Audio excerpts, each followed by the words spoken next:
Good day, and welcome to today's webinar, How to Automate SOX PCI Breach Detection with UCMDB-CM. My name is Stephanie Concoy, and I am the Vivit Americas Chapter and SIG Liaison and a Marketing Liaison. Next slide, please.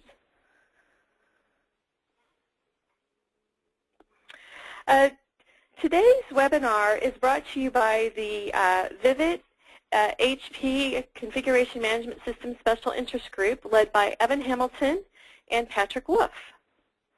Next slide, please. Evan Hamilton will be moderating the questions today and will be your host as we kick the webinar off. And Evan is not only the Configuration Management System SIG leader, he's also the VP of Services for CraveTech. Next slide, please. Today's presenters are Brian Wong and Justin Harrison.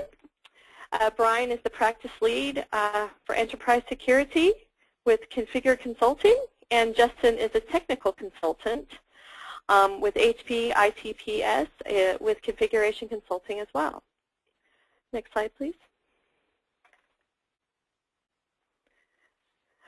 Okay, today's session is being recorded and it will be available on the Vivit website to all Vivit members, and you will also receive a follow-up email with links to the slide deck as well as the recording. And for some housekeeping on answering questions, you'll see a questions pane in your toolbar for the GoToMeeting on the right-hand side. Next slide, please. Here's a picture of the GoToWebinar control panel. To submit a question, make sure the questions pane is expanded and type in your question and then click to send. So with that, we'll go ahead and get started, and I'll pass it over to Justin. Thanks, Stephanie. Good afternoon, everyone, and welcome to Configure Consulting, How to Automate SOX PCI Breach Detection with HP UCMDB-CM webinar. My name is Justin Harrison, and here with me is Brian Wong, Configure Consulting Security Compliance Lead. Today we're going to be talking with you about UCMDB Configuration Manager, how it can be harnessed to automate the process of enforcing, detecting, and remediating compliance breaches. Before we jump into today's agenda, I'd just like to take a minute to tell you a little bit about Configure Consulting. We're an IT consulting firm focused on delivering solutions that optimize IT operations. We work with organizations across North America in a wide range of industries, including financial services, telecom, aviation, manufacturing, healthcare, and the public sector. Today we're going to talk specifically about Configuration Manager.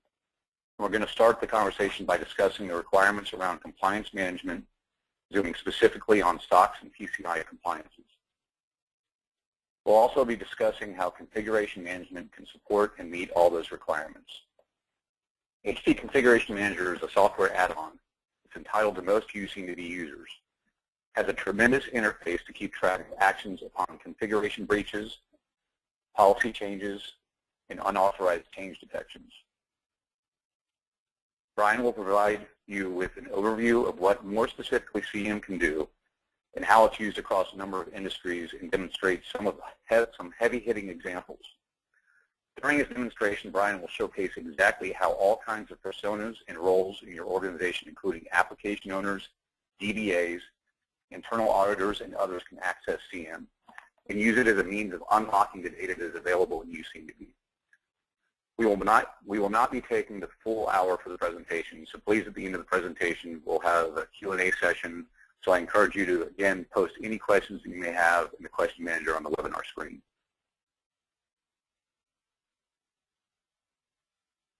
What makes compliance management an interesting challenge is the fact that IT infrastructure is diverse, dynamic, and complex. It's always changing. There are many different types of assets, many different vendors, and many different functions involved in managing the infrastructure. And the infrastructure is held up against a host of requirements, including baseline configuration policies, global network management policies, standards that may be specific to each data center, and also the application-specific level. Your critical or your front-end applications may have different requirements than the back-end or low-priority applications.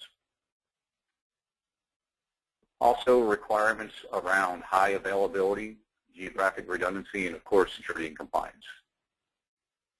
So the reason we have chosen to focus on SOX and PCI in particular is that their requirements are really going to come to all the points you see on the right-hand side.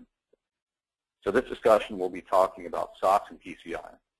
We'll also, by design, be covering a lot of the requirements that your organization may already have from an internal standards and policy management perspective.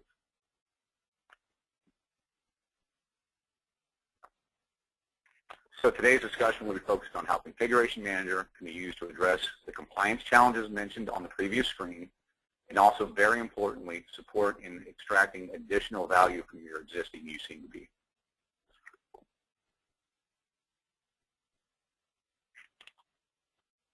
So SOX and PCI, while they're a huge regulatory requirement, are both quite generally geared towards protecting sensitive end-user information. While these requirements are broad, we chose to highlight a couple of elements that are called for on the screen here. Validating that failovers and backups are managed in a separate location are managed for high availability in a big element. Avoiding default administrator accounts on sensitive databases and infrastructure elements and other components is also critical. Enforcing usage of non-standard ports, SOX and PCI both have significant guidelines around the nature of separations between your web servers and the corresponding databases or internal servers. And of course, validating the antivirus is installed and up to date across the environment. Now, as I'm saying this, I'm sure there's a lot of light bulbs going off with UCMDB users on the call here, because you've probably seen a lot of the information in your UCMDB already that validate these requirements. So with that, I'm going to take a quick vote of the audience, if you can use the voting. Raise your hand if one or many of you have struggled to give other stakeholders across the organization visibility in your data in your UCMDB. You can raise your hand by selecting the hand button on the webinar panel.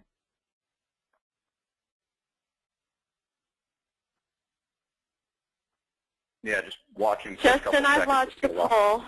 I've launched a poll that they can participate in too.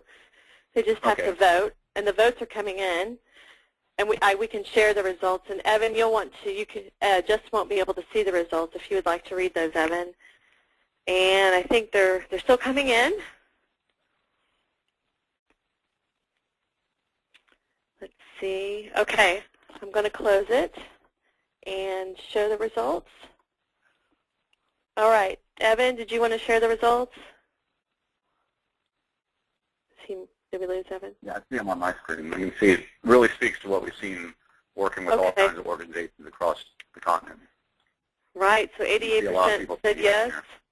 Yeah, and 12% said no. It's great. Okay. Yeah, that's a major issue across a lot of organizations. A lot of people struggle to address this. I'm going to pass it over to Brian now, and in his overview demonstration, he's going to show a lot of actionable ways you can work with us in resolving those challenges. Thanks, Justin. Yeah, so just want to touch upon the poll results again, because it did seem like a lot of you did struggle given that visibility into the data that's in UCMDB. And then that's kind of in line with what we've seen with a lot of customers we've worked with who've done a lot of work in the UCMDB. So you've done discovery, you've done application mapping, what's the next step?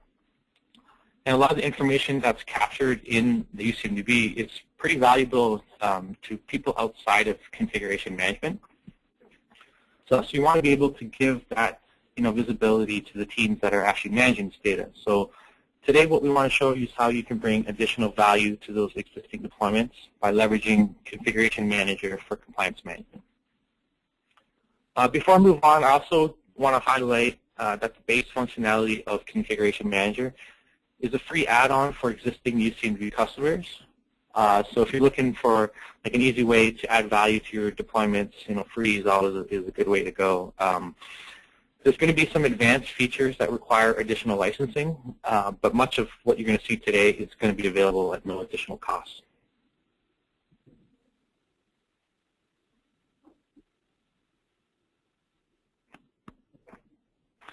So on the screen here, we're looking at a diagram that depicts HP's CMS portfolio, CMS being Configuration Management System.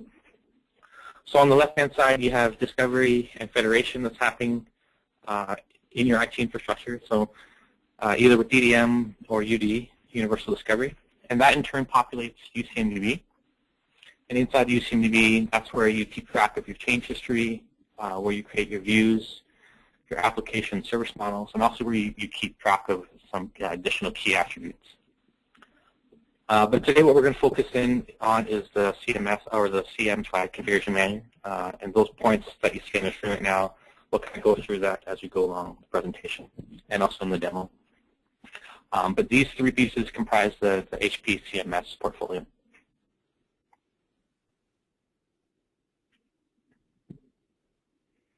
So what exactly is Configuration Manager and what can it do?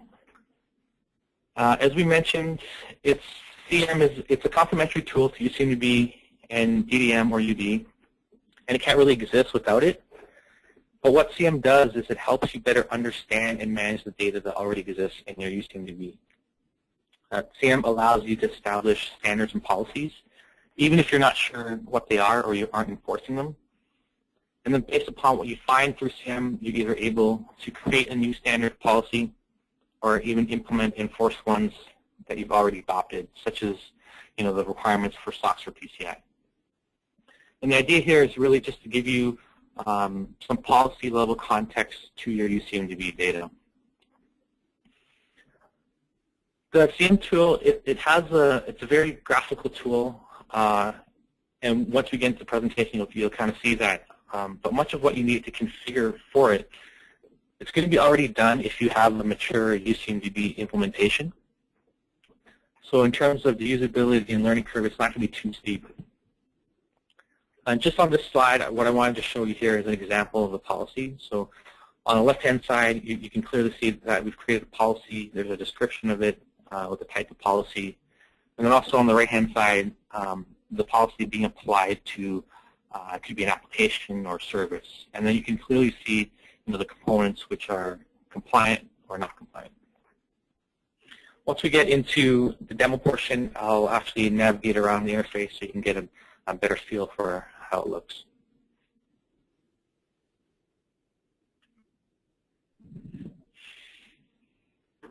So how can Configuration Manager help with your compliance challenges? So I'm going to spend a little bit of time on the slide just to go over a few key points that we've identified.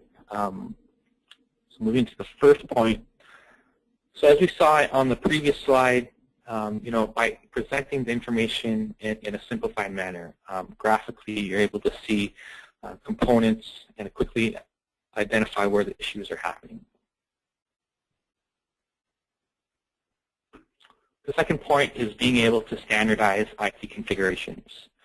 And the way CM does this is by scanning your environment for common configurations. And why you would want to do this is because based on the principle that CIs serving the same purpose should have the same or similar configurations. Ultimately, what CM is going to do is help you identify those unsupported or outdated configurations, and then help you reduce the number of configurations that you need to manage. And as a byproduct of reducing that amount, you're also going to be reducing the maintenance costs associated with that. And just an example, I'm sure many of you have had sysadmins come to you, like Windows admins or Unix admins. They'll come to you and say, why do I have to manage Windows NT servers? Why do I have to still have to manage Windows 2000 servers? If there's a standard in your environment, a lot less time would be wasted investigating old issues that have been resolved with a standard configuration. And if I could jump in, I recently completed some work with a healthcare organization, and they had their critical applications supported by a third-party organization. was a managed service type contract and was driven by a certain SLA. And it turned out that none of the SLAs would be applicable unless the supported environment met the configuration spelled out in that SLA. The organization had grown tremendously through mergers and acquisitions, so at the point we came in, it was near impossible for them to know what the configurations were, and all they knew for certain was that they were not in line with the SLAs because they were all different. The configuration manager definitely offered the capability to figure out, hey, what are the different patterns out there? And by utilizing that segmentation analysis, they could address the mess as opposed to going to every individual device and figuring out whether it meets the configuration requirement or not manually. And that approach saved thousands of personnel hours. Yeah, that's a good point.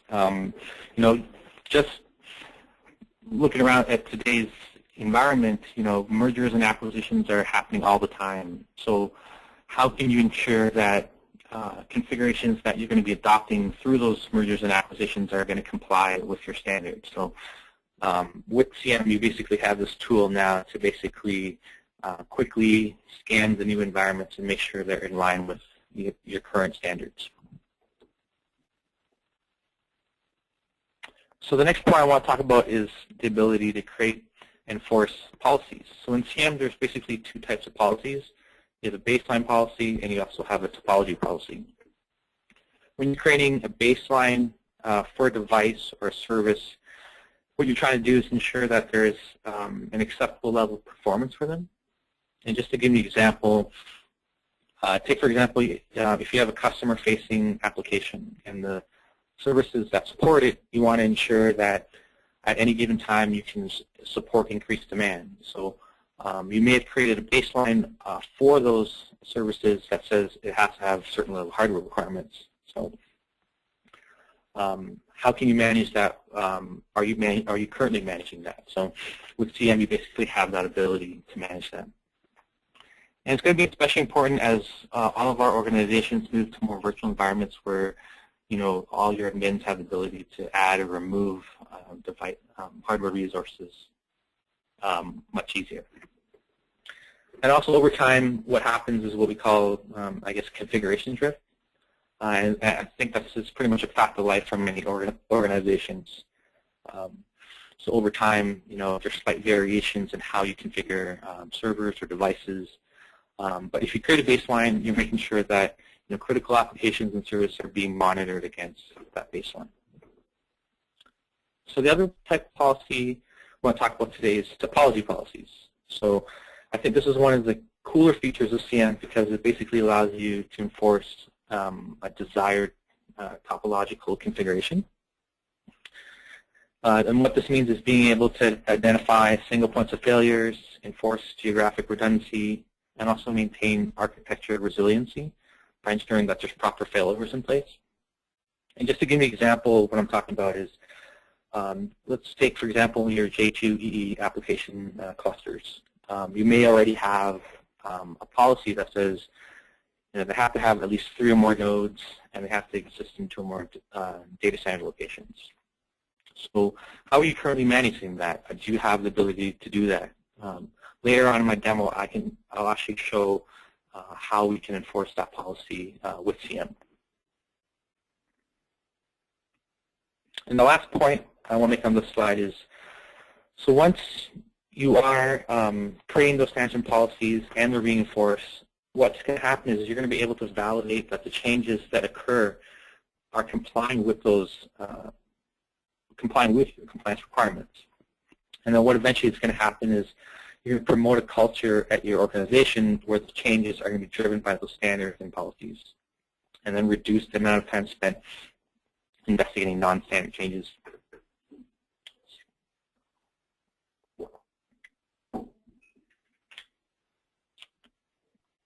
So one of the difficulties that we've seen with managed compliance requirements is oftentimes breaches go undetected.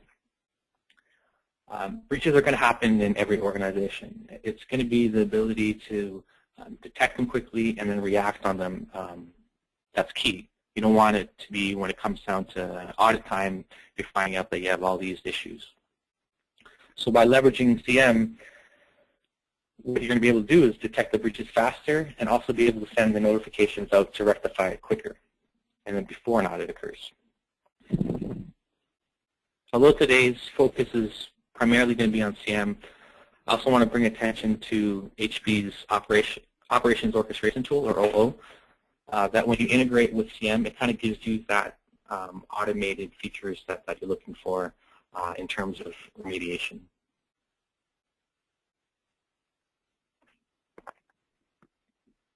So now we've actually come to the demo portion of the webinar. And what I'm going to do is I'm going to demo these 4 use cases that are listed here on the screen. And these are based on specific requirements around SOX or PCI. I basically created these use cases because we've seen a lot of the customers struggle with these kinds of questions. They're pretty basic in nature, but if you aren't managing them, it's going to become a bigger issue down the line. So for the 4 use cases, as Justin mentioned, how we're going to do them is sort of a day in the life of. So it'll be a day in the life of an application owner, a day in the life of a manager of some sort of service, or anyone that needs to manage compliance requirements. So I'm actually going to switch over to CM now.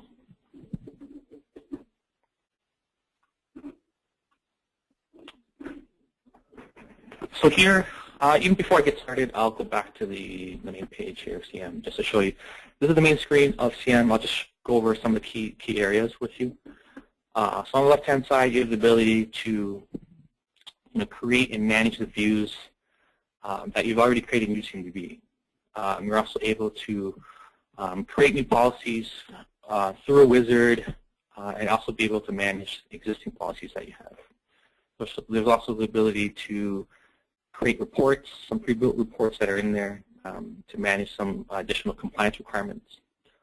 But for today, what we're going to focus in really is on this section down here on the bottom left, where you're able to manage views that are applicable to yourself. So what I did was I added views that I need to manage or I need to keep track of. And you can kind of see right off the bat, it gives you a snapshot of how compliant you are with certain views. So in my organization, apparently I'm not doing too well based on the numbers we're seeing.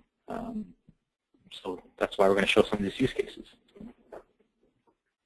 So for the first use case, what I'm going to do is, the way I've set it up is I'm going to be a manager of an online retail application. So I'm in charge of managing this application and all the devices and services that make up this application.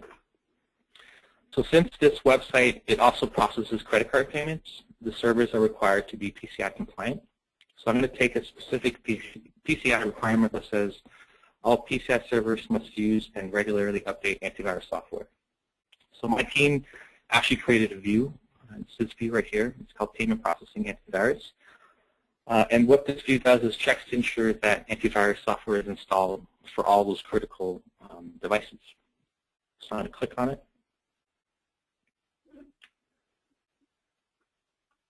And then right away, we're kind of presented, with that graphical view of my application. You have the different components that make up the application, and also where I'm compliant or not compliant right away. So green meaning compliant, red meaning non-compliant. So in this case, I'm actually interested in the non-compliant items. So one of my servers has a red triangle, so I'm going to click on it.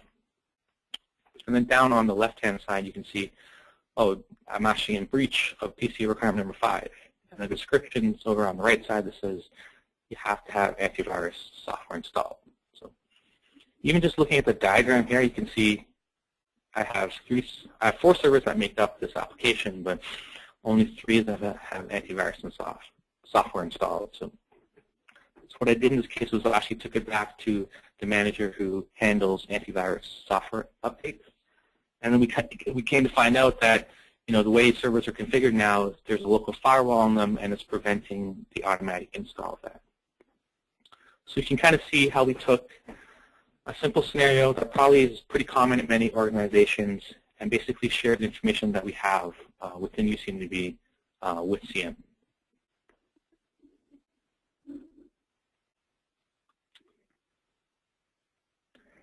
So for the second use case, I'm going to continue to be that manager of that online retail application.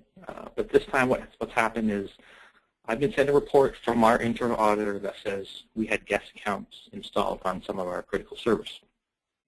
So this specific PCI requirement states that when accessing PCI servers, there should be a unique ID. So you shouldn't have any default guest accounts, min accounts. Everyone should have a unique ID.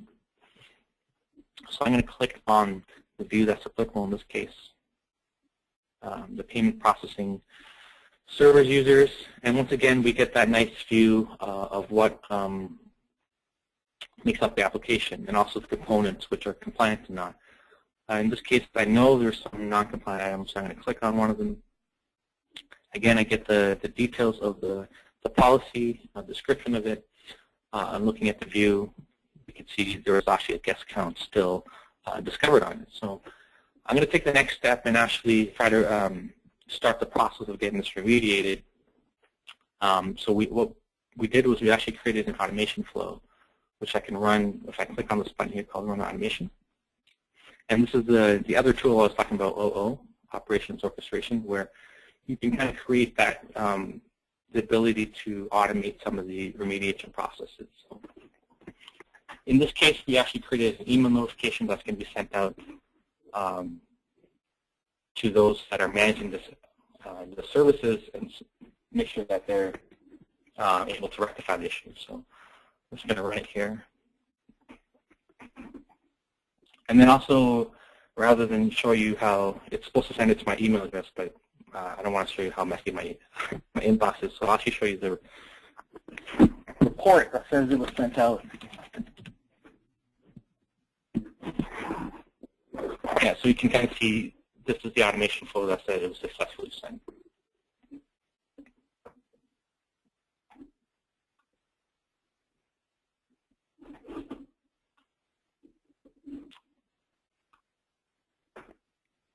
So for the third use case, we're going to shift focus now over to SOX compliance. And in this scenario, I'm going to be the manager of database services. So I manage all databases at my company. And recently what happened is we hired some new DBAs. And the new DBAs didn't come from a SOX background, so they're not really familiar with some of the requirements. But I want to make sure that the databases that they've been creating are following our SOX requirements that says they can't be created with the default port. So once again, I'm going to click on the view that's applicable to me in this case, SQL database servers. And you can kind of see that this is a little bit of a different type of policy. In this case, it's a baseline policy. And the baseline for SQL servers states that it shouldn't be a specific port, the default port in this case. So again, I'm able to see the compliant items, the non-compliant items. But this, I'm going to check on this database server here and actually drill down and to see what it was configured with. So I have click on this button here, and I can actually see that the port that is configured with was the default port. And here it matches what we said the baseline is. So I can actually show you an example of a correct one, just for comparison's sake. See this one. This is an existing server that has a non-standard port configured. So once again, what we're trying to show here is, we have this information in UCMDB. Let's share it. Let's get this information out to other teams. Help promote a better culture in our organization where, everyone knows what the process and procedures are.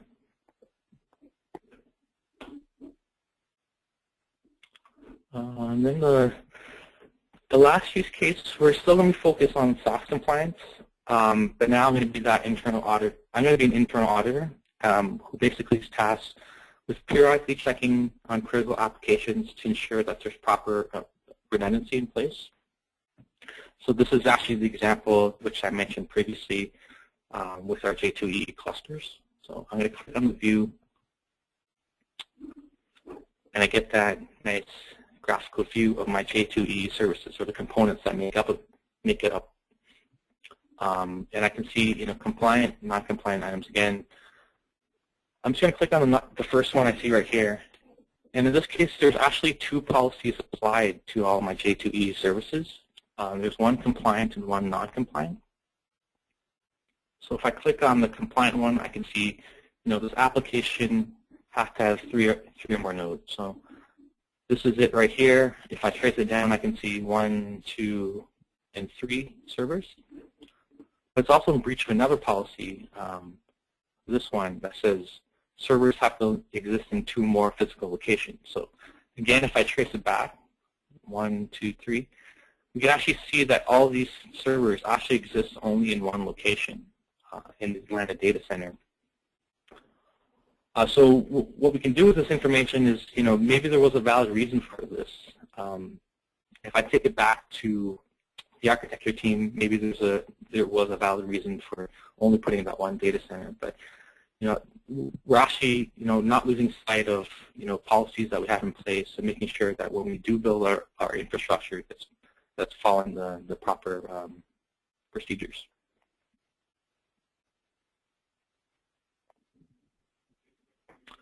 So that actually concludes the demo portion of the webinar.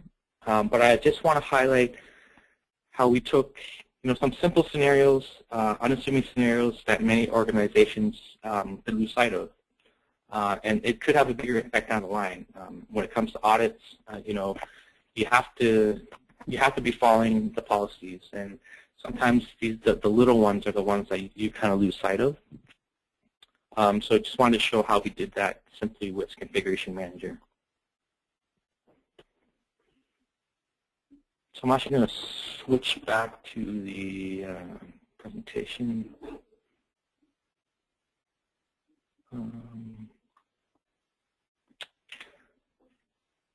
So just to recap what we've talked about, I hope what we show you today is that with CM, you have another tool that can help you manage compliance requirements. You get the ability to manage policies through simple views and dashboards.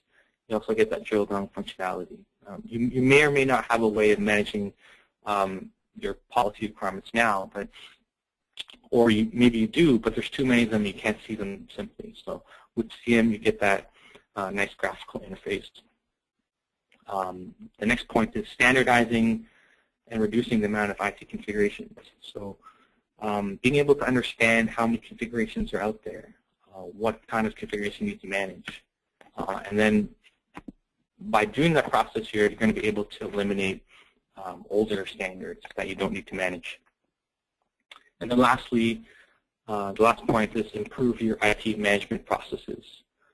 So once you're managing through standards and policies, your changes are going to be driven by those requirements. So we just wanted to make sure that you see that there is this tool that's going to help you promote a different culture at your organization that's driven by standards and policies.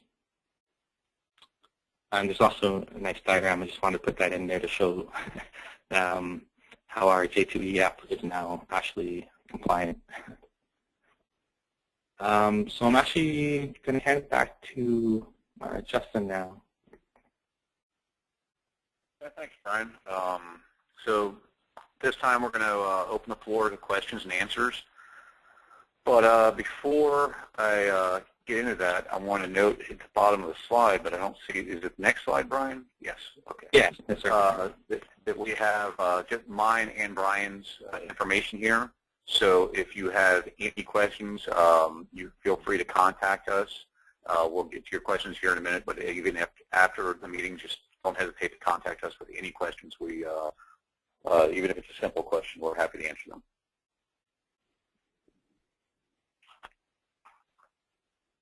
And are we heading over to Evan now? Yeah. Yes, Evan. He's having trouble with his audio. Let's see. Can you hear me? Oh, that was me. Evan, yes, we hear you great. Okay, great.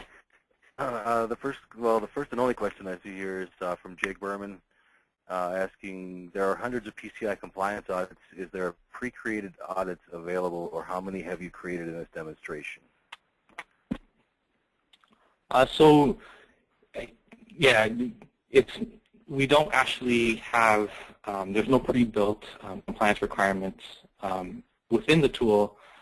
So from that perspective, it's kind of, I know there's a lot of requirements around PCI, but some of the smaller ones you're able to, apply to many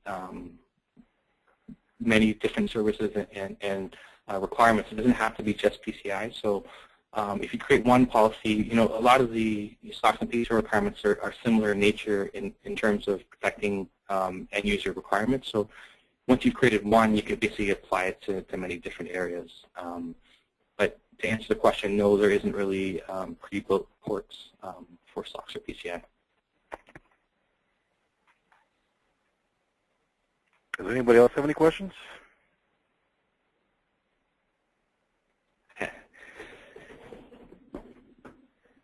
Another one just came in. Here, Evan, here's another question. Oh, there you go. Okay.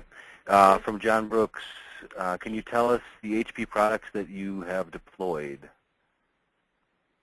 Are we talking specifically in the demo portion or ones that we worked on? That's all I've got. So in this case, what we have in the demo portion is we have UCMDB.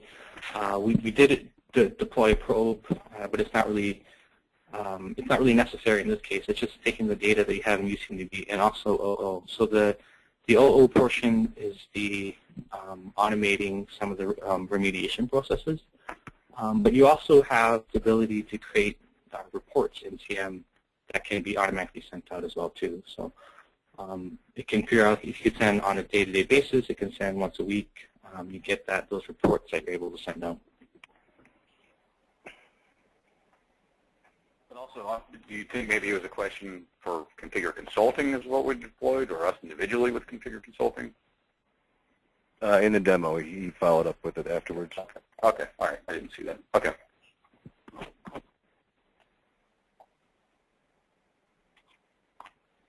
Anyone else? I don't see any more questions at this time.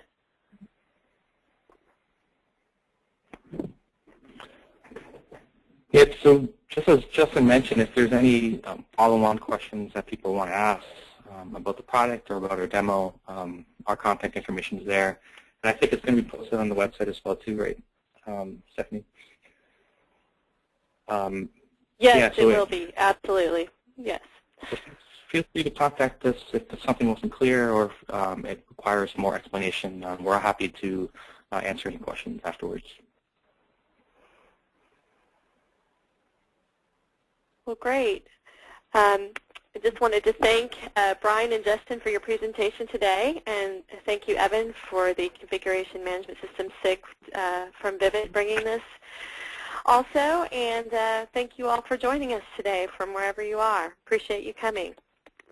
And we'll have a great rest of your day or evening. Take care. Thanks, guys. Have a great day. Thank you. Bye-bye. Bye-bye.